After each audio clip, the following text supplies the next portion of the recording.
வணக்கம். சற்று முன் கிடைக்கப்பெற்ற மிக மிக முக்கியமான செய்தி ஒன்று வெளியாகியுள்ளது. உதயநிதியின் பண்ணை வீட்டில் மூட்டை மூட்டையாக பணங்கள் பதுக்கி வைக்கப்பட்டிருப்பதாக அமலாக்கத்துறை அதிகாரிகளுக்கு தற்பொழுது இரகசிய தகவல் ஒன்று கிடைக்கப்பெற்றுள்ளது. இன்றைக்குத்தான் ஸ்டாலின் அவர்கள் குடும்ப தலைவிகளுக்கு சுமார் 5,000 ரூபாய் செலுத்தியுள்ளார்.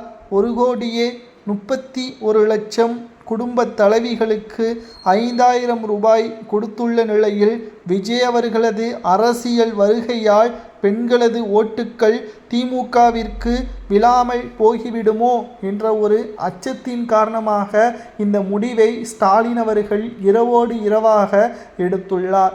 சரி, இதற்கு பணம் எங்கிருந்து வந்தது?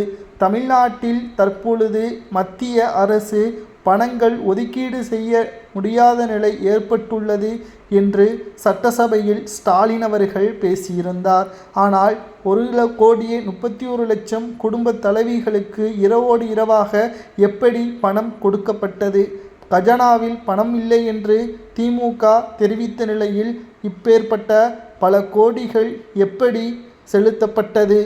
உதயநிதியின் இரகசிய பண்ணை வீட்டில் கைப்பற்றப்பட்ட பணங்கள்தான் விநியோகம் செய்யப்படுகிறதா? தேர்தல் நேரத்தில் ஒவ்வொரு வீட்டிற்கு பணத்தை மறைமுகமாக கொடுத்தால் அது நிச்சயம் வாக்கு வங்கியை பாதிக்கும்.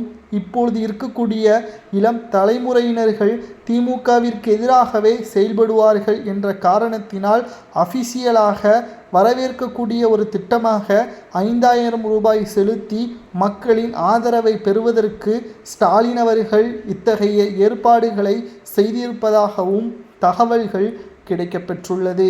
மேலும் பல கோடிகள் தற்பொழுது உதயநிதியின் இரகசிய பண்ணை வீட்டில் மூட்டை மூட்டையாக பணங்கள் பதுக்கி வைக்கப்பட்டிருப்பதாகவும், அந்த அறையை கண்டுபிடித்துவிட்டால் நிச்சயம் திமுக கூண்டோடு கைது செய்யக்கூடிய நிலைமை உருவாகும் என்பதையும் தற்பொழுது அமலாக்கத்துறை தரப்பிலிருந்து தகவல்களை நம்மால் பார்க்க முடிகிறது.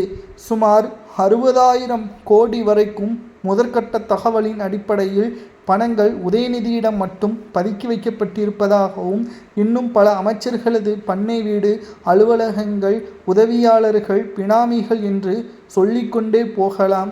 5 ஆண்டுகள் ஊழல், கலைஞர் ஒட்டுமொத்த அரசியல் வாழ்க்கை செய்த ஊழலை விட அதிகம் என்ற தகவலும் அமலாக்கத்துறைக்கு வந்துள்ளது.